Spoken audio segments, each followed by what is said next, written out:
Well, welcome. Welcome to the Affording Freedom Podcast, a weekly podcast of just two friends who think that financial advice should not just be for the rich, but should be available to everybody. Today, we're going to talk about hitting the wall. What is the wall? Getting through the wall? How to prevent hitting the wall? So, Cade, if you're ready, let's just jump right in. I was born ready. Yes.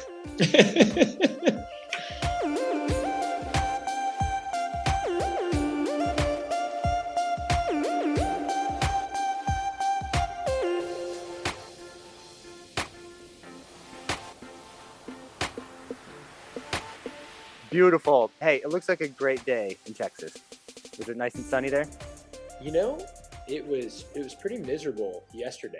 Like it was cold and rainy and not a good time. And then today it's like 60. Yeah, yesterday we had a windstorm. So, and that brought in warm weather. Yeah, and you live here. Why? That's a great question. Because someday we need to live near each other. And this was just a subtle yet important reminder. Yeah. That we need It's going to be mentioned every day. Like, let's be real. Until some people get the message. This whole podcast is just for some people. For some people. For two people to understand what that we need to live do near these each other. men have to do to make this happen. Well, David, tell me about the wall. Tell me about the wall. Yeah. So the other day, when we were actually, honestly, this was unplanned. This is just how perfect we are and the way that you and I talk. I love this. When we were talking about living near each other and moving, and remember that day, it was such a roller coaster. It was, oh, we can do this. And then it just crashed on us. My heart couldn't take it, honestly. It's still recovering. And me too. And that was the day I wrote this article, was hitting a wall. This wall just felt hopeless. It just felt like nothing's, like my goals are never going to be achieved. It doesn't matter what I do or how I set it up. Nothing good is going to come out of this. And it was a low spot. And I thought, I bet you there's other people who feel this way. So let's write about it. And now let's talk about it. So yeah, the wall, if I can try to define it as I verbally process, it's that moment or that time when you really realize or really feel like there is no moving forward. This is as good as it gets. It's not going to get better than this. And really, there's no point in making goals or even trying to be financially stable because this is it. And so that was the wall for me. It was a low moment of feeling like if I look at the numbers and the hard facts and I get rid of my optimism and my silver lining. Getting rid of optimism? Stop. Just let's stop there. David? No. It happens to it happens to everybody. Yeah. If I get rid of all of that, then I've arrived at the quote unquote truth, and this is it. And that's the wall. It just felt like that was it. Let me pause you there. You've arrived at the truth. So what do you mean by that? Like how is the wall truth? Like how did you get there? Yeah. So I being removed from it, I wouldn't say that was the truth. But being in it, it just felt like it. It felt like if I can just get rid of all of this fake optimism, this fake sense of I can do anything and just look at the hard facts, then I realize, oh, I actually can't achieve this. It's unachievable. My debt is insurmountable. I'm stuck where I am, and that's it. So it felt like the truth in the moment. For sure. My wife and I can definitely I've described the similar feeling. I don't call it the wall, I call it the pit. And I think because it seems like you dig yourself into. It doesn't feel like, That's good. You just kind of keep going further and further, and I also think less light can hit it as if there's like kind of this idea that, and that's why I thought it was interesting that you viewed truth and the wall or the pit, whatever you Yeah. know, menacing force that you want to call this thing. I think almost everyone can relate to. Well, not even almost. I think everyone. River probably can't relate to it, but she'll get there, unfortunately. But yeah, I think that's just really interesting. I'm excited to talk about this because I think it's real and it's personal and Yeah. it's something And that hits everybody. I think, the truth of it is not accurate, right? Like, and that's why I really wanted to emphasize, like, it felt like the truth. It isn't the truth. I felt like it was factual. It felt like this is the real data, is that I can't. But I think that there's more to the situation, right? Well, I don't want to derail you too much. So if this derails, No. stop me. But I think this would be an interesting time maybe to talk about levels of truth to Hmm. something. Okay. Maybe something can be true on one plane but not true on another. Yeah. And I think that could be kind of a fun thing. So whenever I say that, what does that make you think? Does that make sense? Am I speaking Absolutely. gibberish? No, no, no, no. That makes total sense. And I actually think so I've been on a real kick of neuroscience. Okay. I've been watching Hmm. documentaries, I've been watching or reading articles. I'm loving Pause. it. Okay. Documentaries. Stop. Who says it that way? I have been. How long have we been friends? Hey, David who watched the documentary. Stop. People. Kate, People. who represents you in the court of law? Hmm? Who represents you in a court of law? No, a lawyer. No, a lawyer does. Okay? Mm, Not a lawyer. mm, I'm sorry. I went there. It didn't feel yeah. like, yeah. Yeah, it kind of felt like a cheap shot. Yeah. Go watch a documentary about it, all right? And tell me I'm about so sorry. Can you Yeah, forgive me? I'm so yeah. sorry. No, I love it. I love you. You're perfect. Never change. Okay, Yes. I derailed. Please go, go, No. go. So yeah, the neuroscience and the different levels of truth. So I think that there's like an emotional level and a cognitive rational level and then a both and. Yeah. So I think when you hit the wall, you're kind of retreating into your amygdala a little bit, which is like your reptile brain. It's your fight or flight, like survival mode, emotional brain, and I think it's easy to resort back into that because that's your survival. As soon as you're feeling the hopelessness or you're feeling like I can't or the negativity, you're going to shrivel up into survival mode.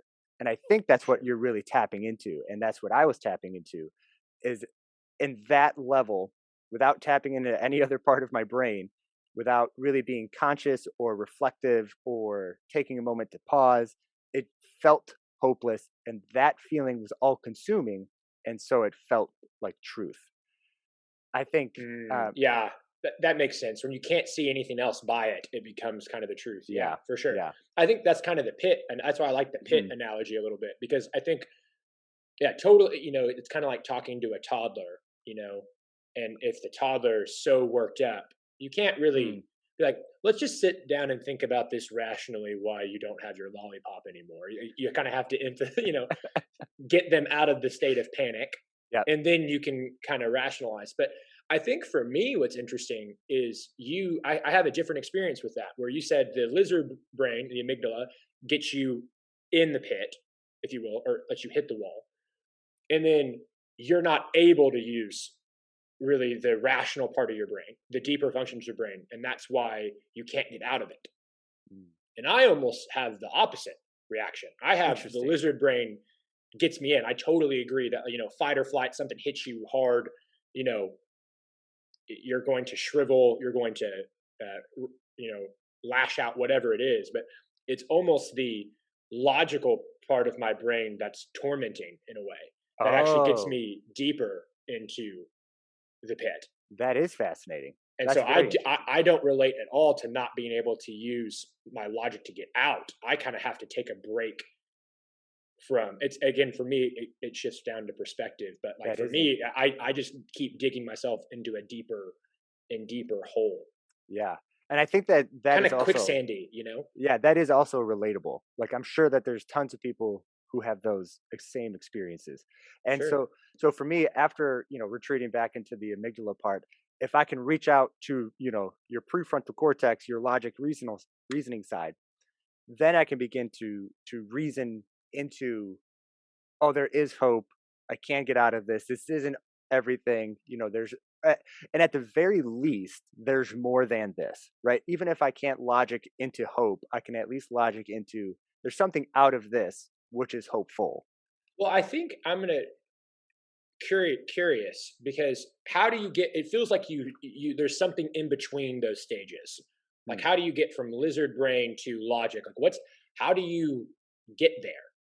Like, how do yeah, you, because you find hope once you get there, but I don't think you can, it's not, I don't think it's a switch that you experience, right? It's yeah. not like I can choose to be logical whenever I'm feeling illogical. So how do you get there? So that's a really good question. And this answer of mine is a reflection, not like based on research or anything like that. So Hmm. you can practice it. I do think like you can make that jump. At first, it is a jump from the amygdala to the prefrontal cortex, from emotional to reasoning. I think there is a bit of a leap that's involved. And I think the only way to really make that leap is to take a pause, right? If you're in the middle of an argument with your spouse or you're just emotionally heightened, you're not going to make rational decisions or say rational things. So you have to take a moment, you have to pause to really stop, get out of it, and realize, okay, I'm not actually in danger. Maybe my spouse is actually for me, but I'm not recognizing it. I have different walls that go up, shame, guilt, whatever, that prevent, rational dialogue from happening. And so there is a moment where you do have to pause. But then when you practice that over and over and over again, that pause gets shorter and shorter and shorter. You can more quickly recognize you're in the amygdala and then make that switch into the rational logic side.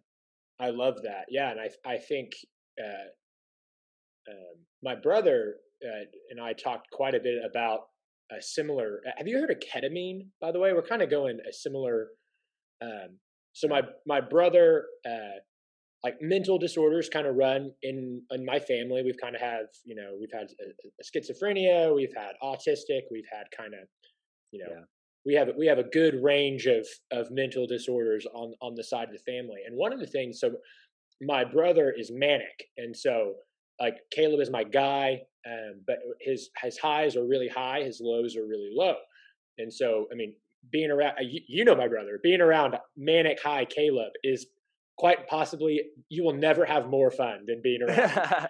No, it's amazing. Like, he makes you on your happiest day just look like, Eeyore, just a Debbie Downer, because he is just so positive, so fun. I mean, contagious. But unfortunately, with that high of a high, you Mm, can have that low of a low. And yeah. he's now a nurse, and so he's in his, at the time of this, he's in his second year of getting his master's right now, and so pretty cool, Yeah. doing really well. Shout But out there's this, Caleb. yeah, Caleb just killing it. But there's this experimental drug, and I'm not sure. Again, you're gonna have to help me, but it's called ketamine. Okay. And basically, what happens is it's kind of like a controlled version, the way I understand it, of psychedelics, basically. Mm, And so what it does is whenever you have trauma, and what you're, and I'm going to connect it, I promise here. Whenever you have trauma, and what you're saying, even just going from the lizard brain to your logical brain, um, you can kind of shorten that path. Trauma basically makes it where you can't. It's so ingrained. The well is so deep that you lack the ability to make a change in that, because yeah. your brain is, which that to me is just beyond, that you can lack an ability to change from a chemical level. So Wow. so on Netflix, there's a show called Explained by Vox, VOX, I believe it's, and they go into So the good. mind. So good. And they talk about the mind, and they use a really helpful example of like a sled going down a hill in snow. And doesn't matter where you start from the top of the hill. If you eventually get into that same rut, that's how your neurons are, and they keep following the exact same path, and they keep getting there. And that taking controlled doses, I think this is where you're going, of Absolutely. This is exactly it. psychedelics. Yeah. Just a much better job. Much better job. But yeah, my brother described it, again, not using the sled analogy, but of a river. Yeah. And so again, a river erodes over time. And so instead of, it kind of has, the water can only flow one way. What you basically are doing is flooding the river back. Yeah. And so then it can make its own new pathway. Yep. And so I think that's really cool. What you're saying is you can intentionally do that without the help of a chemical, which is, I think, is really, really cool. Yeah. And so the brain is really plastic. So plastic I find is a difficult word to really kind of understand on first glance. So it's really fluid. Yeah. You can change it. You can alter it. You can work on it to create new pathways, kind of thing. Mhm. And so there is that sense of you can take something to help with that, but you can also form good habits and healthy habits that can also change that. So all of that to say, sometimes when you hit the wall, it can feel like the truth, but that is only one side of it, and that's kind of the heart of the question that you are asking, is the different layers to it. So this is one layer to the truth, is your emotional side, and you should never ignore your emotional side, because there is a layer of truth in it. You're feeling that, so you have to address it, you have to process it. But now we can connect it to the prefrontal cortex. We can start to use logic and reasoning as we process these emotions and look at the data that says, oh, the numbers really do, they may not actually be in my favor, but the numbers aren't the only thing that are here. I have, I have friends, I have social networks, I have people who love me, I have, opportunities that come along that I can't foresee. I can, maybe think of new things to add into the data. So you can start to use your reasoning and logic to uh, get out of that amygdala response, out of the wall pit kind of blockage, and start to move forward. Did you have thoughts Yeah, on that? yeah, I do, and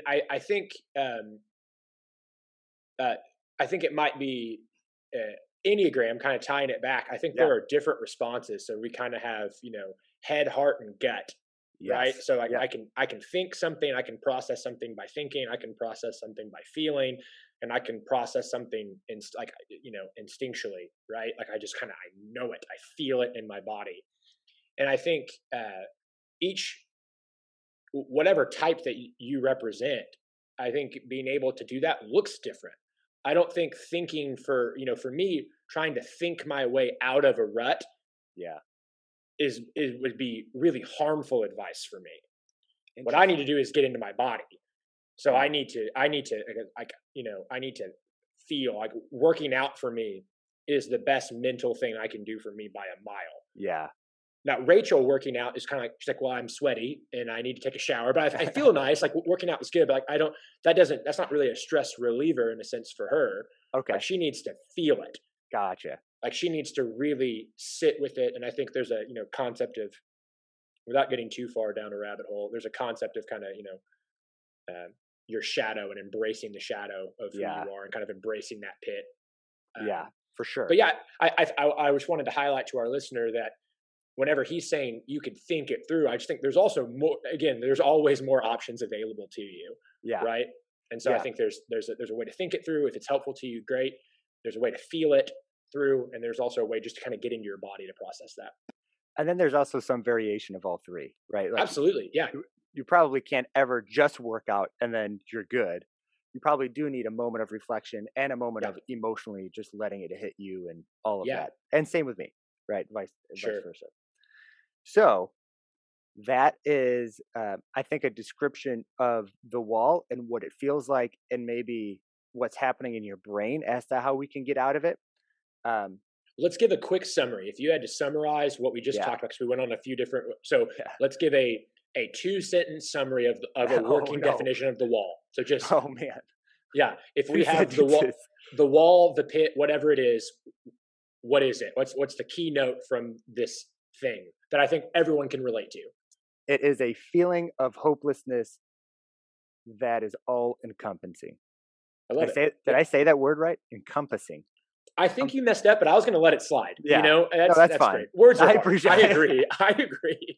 I Words appreciate are you. hard. So then let's talk about then how to get through the wall, or how to get on the other side of it, or if we're using the pit analogy, how to get out of the pit.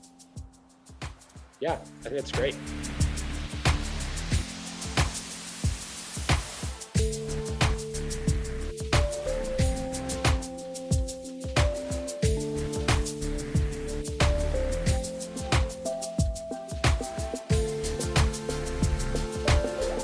for me, um, especially being in a Christian bubble, you hear the word accountability a lot to the point where it's Mm. nauseating. Accountability is so uncomfortable for me because I crumble under pressure, and accountability to me is just pressure. Like even the most kindest, gentlest human being that doesn't come across with condemnation at all, I'm going to crumble in front of them, having to say like, you know, I messed up. Well, So I think what's really interesting that we just want to point out before is it, uh, the two things that you've equated accountability to. Like within a sentence, you mentioned condemnation.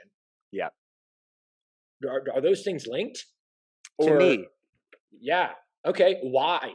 Like yeah, why is and do you think that's normal? Like cuz for me I think I totally agree that I think I hate kind of the bumper sticker, you know, pick yourself up, thumbs up. Like yeah, even though it could be really true and helpful and real, it just kind of lacks a level of depth to it on its surface. And so I think have an accountability partner. It's like, all right, well then, yeah, come drink with me. That's kind of, that sounds great. And so I can, but I guess I never equate that accountability to, condemnation as just like those two things walk hand in hand. So yeah, kind of help me understand that a little bit. yeah. So that's a great question. For me, the condemnation, what I was trying to describe is like it doesn't even necessarily have to come from the other person, but the fact that I now have to admit this to another person, I condemn myself so much harder because I now have to confess it to somebody else. Oh And so, yeah. yeah, it's not their fault. It's not coming from them, and that just produces so much shame, which then cycles into me failing again and messing up again. And Sure.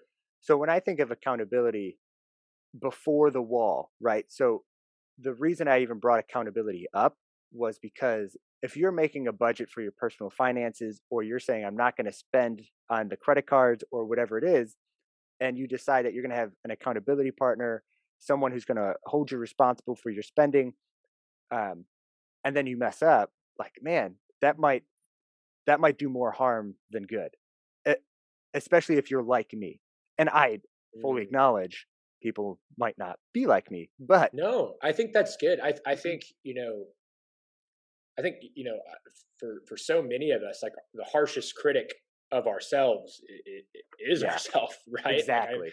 yeah, and I think that's yeah. No, I think a ton of people can relate. I can relate to that. I think especially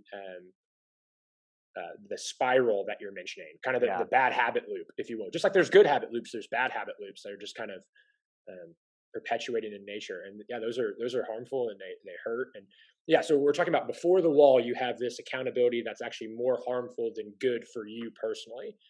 Do you think there's still a uh, well, okay, then how do you? Is there a role of accountability for you that is helpful? And like, if that's not helpful for you, what do you do to be able to face that wall, or how do you yeah, avoid it if accountability is something that maybe is more has an extra weight to it for you? yeah. So when I hit that wall and I have an accountability, like it almost makes the wall worse. It makes the wall way taller, way more intimidating, all that bad stuff. And so my next natural reaction is then, all right, well, I guess I'm just doing this on my own. It's just willpower. And willpower is almost just as bad, if not worse, than accountability because you will fail, you will mess up, and then you have nobody to help you, nobody It is. to get you through it. And so what I've come to the conclusion that for me, it's not an accountability community, but just surrounding myself with good people that are encouraging. Because I know for a fact I can't do it alone. But if I'm hitting my wall, and for example, right when I was done writing that article, Caitlin just walked in, my wife, and I didn't tell her about why I was feeling so low, or even that I was feeling low yet. Like we just haven't had that conversation yet at that point. And she just came in, kissed me on the forehead, and I don't exactly remember what she said, but it was some variation of I believe in you. Like, you did a great thing at this thing today. And I was just, boom. Means the world. It's awesome. Yeah, Eh, especially authentic of that. Like just yes. yeah, showing love in any way. It means a lot. Yeah, And I I I bounced right back. sure. I think what you're describing, and I guess I'm just having a hard time. I think what makes our friendship so great is we come into things probably from opposite sides on everything. I don't think there's anything that we're like, oh yeah, like we may get to the same place. Yeah. Oftentimes we don't, but like even, but we love each other, and there's a respect there, and but like the way we even approach a problem or a situation is like the opposite side. So I think that's what's going to be really fun about the podcast as Yeah. we start talking more. It's just kind of For the sure. the 180 it's like, wow, that was a radical move, right? Yeah. And so whenever you're talking, this accountability, like Russ Hudson describes it, that you kind of have a cliff of your personality. And whenever you face this unknown, this vastness of yourself, which we kind of all inevitably run into, where you have to look at yourself and you have to see maybe something that's ugly that you don't want to admit about Yeah. yourself, maybe something that's hard that we all have, because none of us are even remotely perfect, right? And Yeah. I he calls it, the cliff moment, where you look out to the beyond and you Mm. face it, and most of us immediately want to turn and run the other way and never come back. Especially when you first see the cliff, for sure. Yeah, and Yeah. and I think what's the most powerful thing that I got from him was, when you realize that when you leap, the fall doesn't kill you, Mm. is just, and I think that's what happens where, like, the pit is, for me, I feel like the pit is going to kill me. This That's wall is too big, and when you just realize that it's, the obstacle actually is the way forward. And I think that it doesn't kill you. It doesn't have this power over you that you think it does. It's actually yeah. the resource to get you from to the new place that you need to be. And so I think, in order to really accept that, though, because you're getting there, for me, I'm just having such a hard time how you get there without accountability. Even though I totally understand that, like, there's nothing worse than weighted accountability, which is just shame, which Yeah. people will do all the time. We're like, what's in the Christian circles? Bless your heart, Oh, yeah. right? Oh, Yeah. bless your heart. Yeah. You might as well be giving that person the middle finger. Yeah. That's what you're doing with your whole. Oh, bless your heart. Really, bless your. Or I always hate the "I'll pray for you" one. Really, Ooh. you'll pray for me. Thanks a lot. While you're watching football on Sunday, you're not going to do that. Because Especially if it feels weighted. Now, of course, there are people that do that and it means well, and absolutely. But yeah. It's go ahead, especially please. especially when you're, in the midst of it. Like when you're at your lowest lows and someone just says, "Bless your heart," or "I'm gonna pray for you." It's like, Yeah, dude, come on. That's not yeah, doing anything. But if you're not in a Christian circle and you really want to find a polite, safe for work kind of way to flip someone off or just say F you, go ahead and just say, "Bless your heart." yeah. Throw it in. Toss Yeah, it in. yeah. You Just want to toss ruin it out. someone's day? Just throw it in there. Yeah, absolutely. Yes. That's so good. That's so good. But yeah, no, I love that. That idea of when you get to the cliff, the fall doesn't kill you, and that it's actually your way forward. That's so good, man. That really is. And it's not that there's absolutely no accountability and that there's absolutely no willpower, because there is Sure. some semblance of both mixed into what I'm saying. Because there is this sense of, if I surround myself with good people and they're encouraging me, even without knowing my exact goals or the ways I'm failing or anything, that's uplifting. That helps get me through. But there is a sense of willpower as well that says, well, I actually, I want to be a good husband. And part of being a Mm. good husband includes financial security. And I'm not jumping into gender roles or anything, like I have to provide because I'm the man, but just financial security is just part of being a good spouse and provide, like, pulling your weight kind of thing. So It's good for the marriage, and so there's like a natural thing that yeah, you would want to, as a couple, you would want to be secure, right? Yeah, exactly. totally, absolutely, for sure. Yeah. Yeah. So there's that both and effect going on.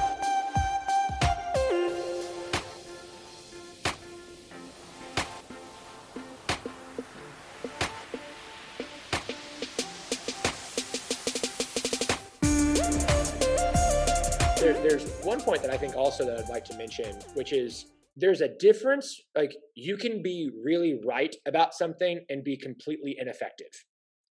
and I think there's this somehow right now that if you're right, you're automatically effective, or if you're effective, you're automatically right, and those two things are wildly different. So I think whenever people are hearing, like, well, you need accountability, you need, what you really should be doing is you're trying to get through to something. So whatever, like, there's this kind of the concept of meditation and yoga. Like, I do a yoga class and I love it. I think it's great. A little meditation. And every single time before the meditation, they start off with take whatever serves you.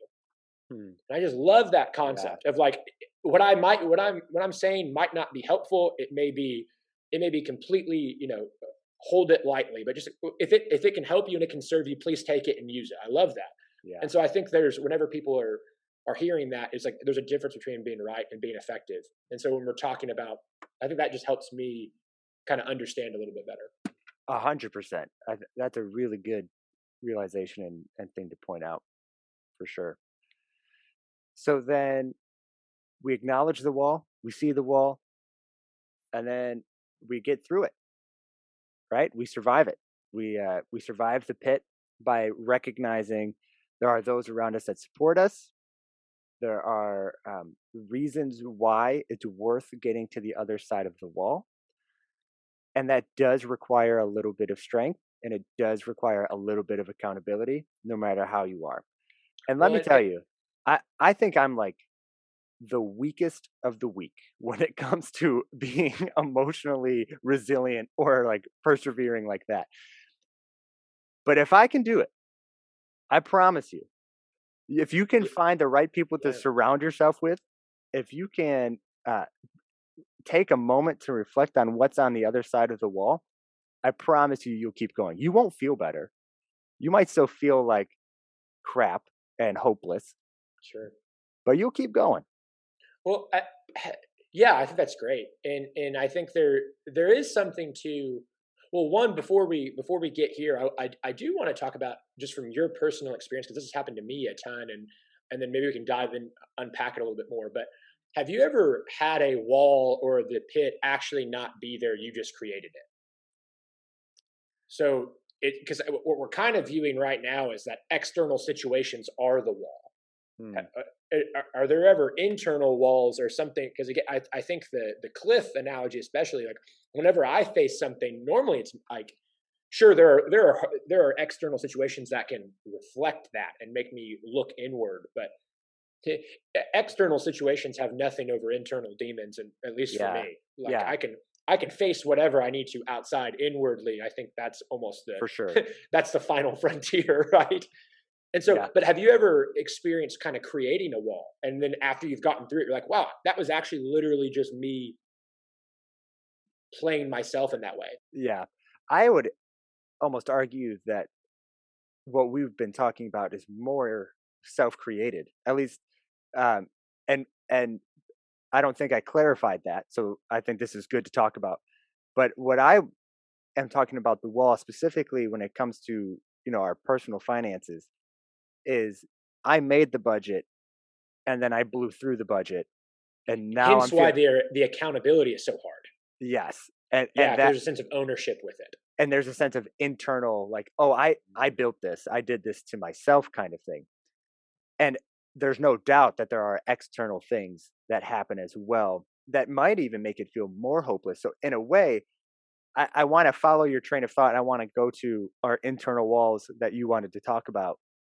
But in a way, we should also explicitly address the external walls that aren't your fault, that do happen, that do prevent you from doing things, and maybe feel like prevent you from being your full self.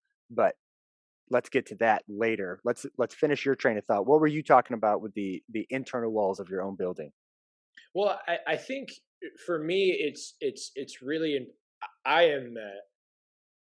I think root causes are so critical to understanding things. Yeah.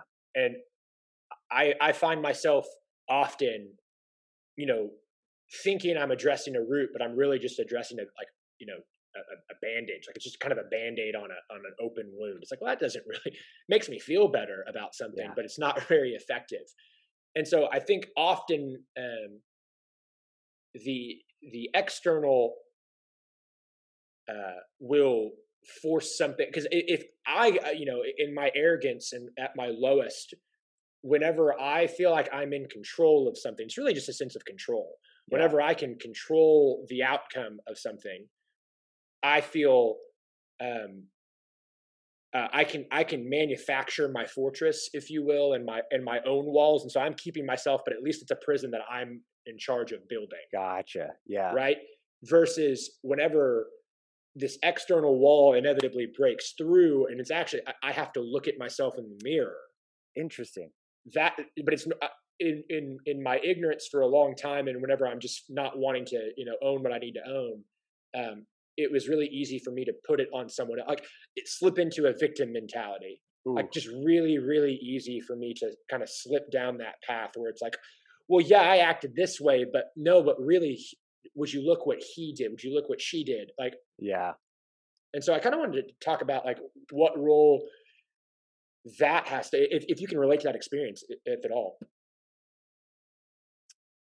To blaming others? I guess more of the blaming others, but even I think in that more of the slipping into like the victim mindset, right? Yeah, Where that yeah. And I think you were there for it. You witnessed the worst of it for me. Yeah, when I had stepped down from the previous church in Colorado, it was very easy for me in that state of mind and in that state of emotions to just put all the blame everywhere else and take on that victim mentality of woe is me because of him, because of her, because of this, because of that. And I think the hard part too is like there's elements of truth to it. Like it's kind of like the best lies are rooted in truth too. Like that's what makes them so tricky. And so you can lie to yourself and it's like it's the best ones are actually, well, that's actually really true, it's just not quite right. And so like there's elements of absolutely like it's like there are victims. I mean, bad things happen all the time, and like please, David, go ahead. If I can interrupt you real quick, going back to what you said earlier about sometimes you can be right but it isn't efficient, like it isn't helpful. So even if somebody else is totally to blame, which does happen, it isn't helpful to just put on the victim hat and just sit there in that. It isn't helpful for you. It isn't helpful for whoever hurt you. It isn't helpful for those around you. But to find a way to surround yourself with those good people, to remind yourself of what's on the other side of the wall or outside of the pit. If we're using, that Dark Knight reference, when they're down in that, you got to climb out of it. 100%. It can feel deadly. It can feel like you're putting your life at risk. It really can feel that way. I honestly think that whole scene is a perfect metaphor. Oh man, because the only way you can get there is without the chains, right? You can't get there with the rope on. Like you can't escape without the rope. And so like your belief of being able to get out is the only way that you actually get out. And I that's like an unbelievably powerful metaphor that like, great movie if you haven't seen it, by the way. I Christian Bale as Batman, just unbelievable. Unstoppable. Let's get him on the podcast. Shout out Christian Bale. Let's unbelievable. Go. Oh yeah, best Batman all time, not even close. For sure. And I guarantee, putting on my church pastor hat, there must have been so many sermon series after that movie came out of like how to climb out of the pit, and using the Psalms as a reference for that. I'm sure that happened. Sure. Yeah. No, I bet you're right. Yeah. So I think what we're talking about is true internally or externally, right? Even internally, when it's your own making, it can take a lot for you to realize that first. And B, when you do realize it, it takes a lot to get through that. And even when it is your own making, somehow, some way, your brain can justify being a victim, right? Like even a victim to yourself. And even unconsciously. Yeah. Like and I think it doesn't take a conscious thought. And I think that's what's so tricky for, there's this idea too that, that sacrificing yourself is always a good thing. And so you can be you can be in a harmful relationship where a spouse or someone is or just friend, whatever, parent that's actually just being harmful to you, and you're being self-sacrificing because you view that as quote unquote, it's a good thing to be self-sacrificial. It's noble. Yeah. It's noble, but I think one of the things that I've been, there's nothing noble about it. If you're doing good but you don't have the option to be bad, you're not really being good. And it's kind of like there's say that nothing, again. Well, if you're doing good but you don't have the option to do bad, you're not really being good. And so what I mean by that, it's in that choice. And so like it's kind of like there's nothing noble about a rabbit dying to a wolf. Like the rabbit is not sacrificing itself. No, the rabbit cannot evade the wolf. It died. So what you really admire in people is when you have the strength to take down your enemy, but you turn your other cheek. But if you get beat up because you lack the strength, you can sometimes view even if you're not being honest, you can view yourself as noble that you didn't throw a punch, but actually it was the fear, or I even kind of this podcast. It's like there's this element of like, well, what are we saying? Is it good enough? Does it provide value or quality? And so you can have a reason not to start, but even in itself, like that's not the right thing to do. Anyway, getting off a tangent. No, you're good. You're good. Do me a favor. Connect that back to what we were saying about. So that thought started when we were talking about becoming a victim to yourself. Connect those dots for me. Connecting, help me a little bit. What do you need to victim with what? With it isn't noble to suffer if if you don't have the choice. Yeah. And so I think what happens with a victim mentality is you kind of have to believe a few things about the world and about yourself to be a victim. And so in anything, and what I do not want to, if you're hearing this and victims exist and are real, and there's nothing, there are terrible situations that happen where you have every right you are a victim, absolutely, and that's I'm not trying to diminish from an experience at all. So I just want to preface that 100%. But typically, whenever you're a victim, you have to believe a few things. One, in order to be a victim, you were powerless. You had whatever you did could not have changed the outcome. It was not, there is a lack of responsibility whenever it comes to being a victim, because you can't be. And that's true of a true victim. Yeah. Like a victim, literally, it's not, there is literally no element of responsibility. You can see how attractive that would be to live that way. It can be. Because it's like, and it's really easy to go down that path. And so I think that's where it's more of that awareness of if you're not consciously aware that victim mentality can actually just hurt you, and it actually keeps you in the wall. And it keeps you in the pit. That's really the full connection. That's a great connection. Yeah. So taking on that victim mentality of you are utterly powerless, it's going to become a self-fulfilling prophecy, right? That's kind of what we're getting at, is that's going to keep you in the pit. That's going to keep you on this side of the wall, is if you believe that. Yeah.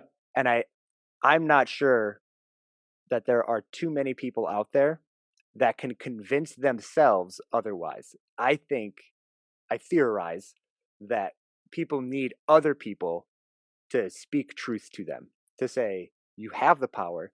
This doesn't define you. You can get back up.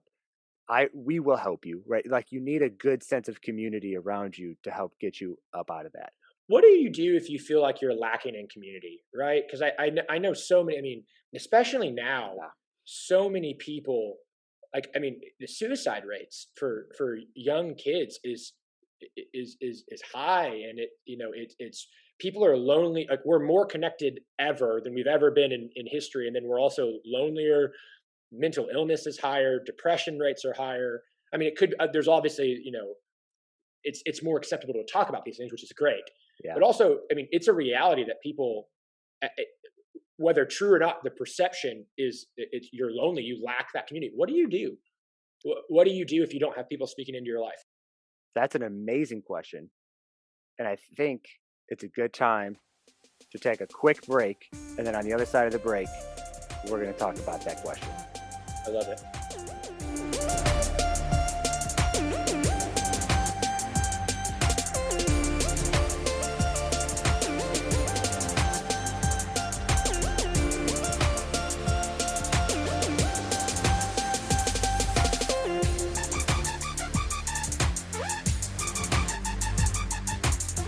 And we're back. so, so, Kate, your question, what do we do when we feel as though we're lacking community and there's people that aren't speaking life into us?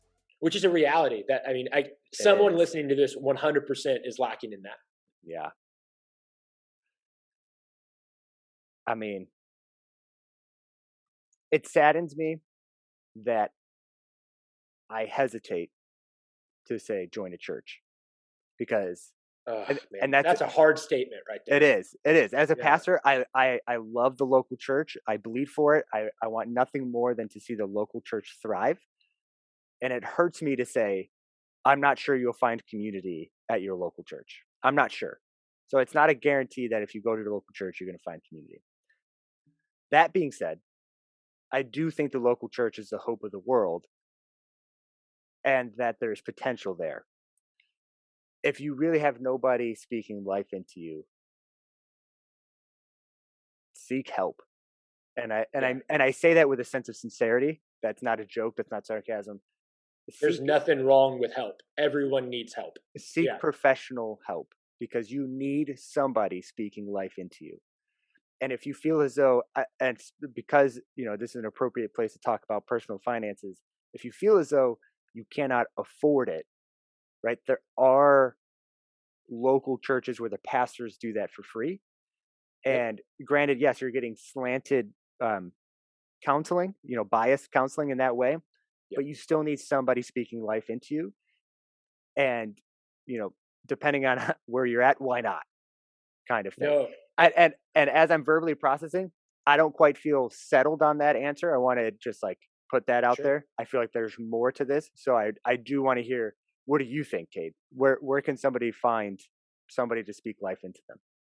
Yeah, and I can totally relate to this, and the reason I brought that up is because I think it's hard, especially to find people that are genuinely like that one that can, because even just see you, like the ability to understand where you're coming from and want to know, and so I totally relate to that. I think one, it's not your fault in a lot of situations, but two, you have to take ownership of it because it may not be right, but you have to, but also what you're doing right there is not effective.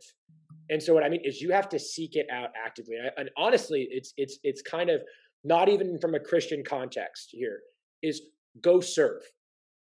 Ooh. Literally go serve, because what you're going to find there, and I would volunteer at a homeless shelter, at a food bank, something, because I promise you, the people there, if you get in a place that you're helping others, you're going to find people that want to help you. Yeah. Like it's just, you have to go to where they are. Right. So good. And so I think that's just so important. Man, I want to make a connection to our last episode where we talked about when you're searching for your identity, a helpful way to find yourself is to go serve. Yeah. And when you're in the pit, when you've hit that wall, it can really feel like you've lost yourself. So to re-find yourself, go serve. I think that's such a key element and so good. And I know how contradictory it sounds. Like you're wanting help, so you're going to help others. What that does is, but it's twofold though. One, try it, because if you're already feeling hopeless without community, try it, right? It works from experience. It works. Number two, what it does is it gets you out, and it gets you out of your mind, and it gets you out of your way. Because whenever you're feeling hopeless, I promise you, you're not being a friend to you. Yeah. Right? You're not going to be your own friend. And so what you need then is to get out of your own way, in a sense. And there's something about, and even just perspective, because there's always someone on the totem pole that has it worse than you. Yeah. Always. And getting out of your own way includes getting out of what we talked about, that triad. Get out of your emotions, get out of your head, and get out of your body a little bit. And when you go tangibly, that's the word, tangibly serve someone, you're doing all three of those things because you're focusing on other people. And I think an important element to this is to going out and serving is you have to expose yourself a little bit. If you stay in your pit and you choose to stay there, you can't be seen because you're in a pit. even if it's not your fault, even if somebody else put you there, kind of thing. If we're pushing the analogy as far as we can, if somebody literally pushed you into the pit, which happens, which which happens, absolutely, yeah. to get out is your responsibility. You owe it to yourself. Yes, because that's what I want to say. Yeah, you're worth it. yeah. Even if someone else, like, you are worth it. And one of the things that we're talking about whenever, I think there's such a harmful thing that people with, you know, if talking about depression, not experiencing depression, falls flat. Like, you can tell when someone hasn't struggled with it whenever they're talking about it. And I think one of the things that misses is get rid of, think in progress, not in perfection. Oh, Think like so good. Just the step that you're taking today is valuable. Yeah. And is worth it, right? And it's one of those things that whenever you're like, well, I'm not seen today. Well, great. Well, you talked to somebody today. Yeah. Like, you're building. You took a step in community today. So think in terms of progress. And it does. I love the Les. It's a famous song. I didn't know what it was. I looked it up. But do you know who Les Brown is, David? Because if not, everyone's gonna. Oh my gosh, motivational speaker, great. But he quotes a song, so I'm quoting a quote of a quote of a quote. That's so meta. Yeah, it's meta. But by the yard, it's hard. Inch by inch, it's a cinch. And I love that. And so, think in terms of just what step can I do? Get rid of the idea of perfection and just think in progress. Tweet that, dude. That was good. We don't have a Twitter, so don't tweet it. We don't have a Twitter. But and I also like what you're saying, because first of all, it applies directly to personal finances, because sometimes these mistakes or whatever that get us into the pit or into the wall may have nothing to do with finances. But then, as we've talked about earlier, when your identity is shaken like that, it messes up your finances, and you start to make irresponsible decisions because you're not quite sure who you are. So there's nothing guiding these decisions. And so when you go out and you serve, it's free, right? Like when you go out to a soup kitchen, you're not spending any money, and you're also gathering yourself back up. And inch by inch, when we get our finances back together, I'm not gonna pay my student loan in one lump sum, but inch by inch, right? It's gonna becomes a cinch kind of thing, to take that quote from you. And then other things. Well, can I jump in just real quick? Yeah, if you don't mind, David. Go. Yes. So one of the things too that I think is really important, because throughout this podcast and blog and kind of this whole journey that David and I are on right now, we're going to be talking about things that maybe don't connect directly to finances, but they do. And I think what's really important is that just to understand how this connects, you don't want financial freedom just to be financially free. You don't. You want what it gives you. So expound. Financial, yeah, exactly. And so what you're really wanting is you're wanting to be able to do more with the freedom that you have. And so everything that we're talking about is helping you. Financial freedom is a tool, but but it's not the end all be all. Who you are is free. And so if I'm only trying to free the financial side of you, or you're only trying to work, you're selling yourself short in that way. Yeah. And so I think that's why whenever we're, kind of going off on these topics that we're relating back to finances, because absolutely it's a huge struggle that everyone, I think, again, 87% of people think about in fear, right? We want the full picture. We want the whole of you to be free. Yeah. And we feel as though the financial side, when you get self-help kind of stuff, they deal with all of the, the emotional, the relational, the social, like the mental, whatever, but they rarely talk about the financial. Absolutely. And so we just kind of want to combine these ideas that financial freedom is part of that holistic health for you. Absolutely. Because again, whatever your weakest, it's going to expose whatever you're struggling with. It's going to rot, right? And it's going to hurt everything else. So again, you need a holistic approach. Yeah. Yeah. So I just wanted to make sure that we were kind of connecting the dots there. Yeah. No, that's great. That's great. And so that's kind of everything I had to say, particularly about the wall specifically. Do you have any other lingering thoughts you wanted to add? I don't think so. I think I want to reiterate that there's hope. I hope I hope that our hearts came across with what we're talking, because again, situations are hard. Yeah. And there's always hope. And even if you have no matter what your situation is, you are more than a victim, even if you are. Yeah. And I just don't want you to be defined by someone else. I want you to be defined by you. Yeah. And I think that's the heart behind it. And so I think that's important. But yeah. One quick thing I want to add is I know we talked about the victim mentality, and I think we talked about that more on a relational sense, or at least that was definitely the implications. Yeah. Sometimes these things are systemic. Sometimes these things, even if they're not systemic currently, they came from a systemic issue, things like that create victims. And we didn't really touch on that. But we should acknowledge that's the thing. But the same principles kind of apply. If you think you're a victim, you're going to stay that way. And it doesn't have to define you, right? Yeah. You're not defined by another system or by another person who did you wrong. It goes back to that. It may be right. Yeah. But it's not effective.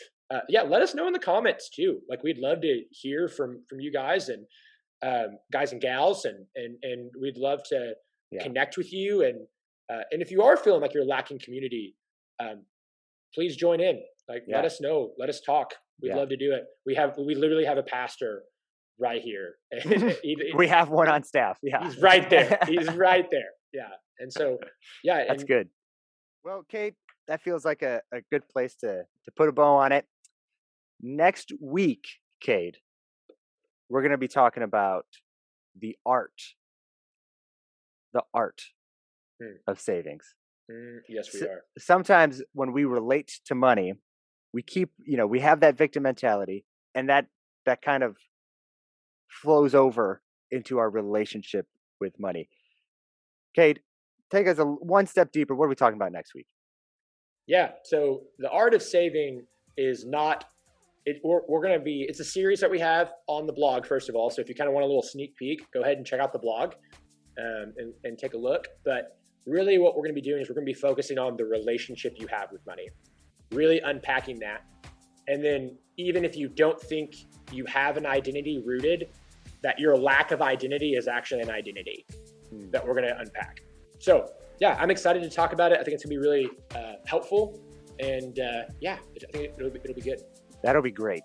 And if you haven't already, please be sure to rate us, leave a comment, follow us, like us, subscribe to us, whatever do you all do. The things. Whatever you do on Pinterest. I don't even know what you do. Yeah, there. Pin it. Mm-hmm. Pin it like it's hot. Pin it like it's hot. That's what we need. Yeah. But we're just so thankful to have everyone's support, and we'll see you next week. That's a wrap. Wrap it up.